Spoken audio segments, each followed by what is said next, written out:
In Romstown, the chief of police there announcing his resignation as he battles melanoma cancer.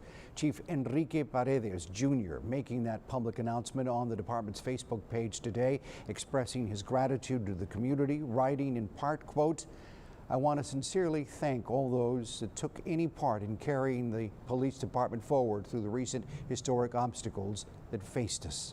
Paredes also writes he'll be stepping down to his previous position of lieutenant of the department. We here, of course, at Channel 3 wish him nothing but the best and well wishes in his brave battle.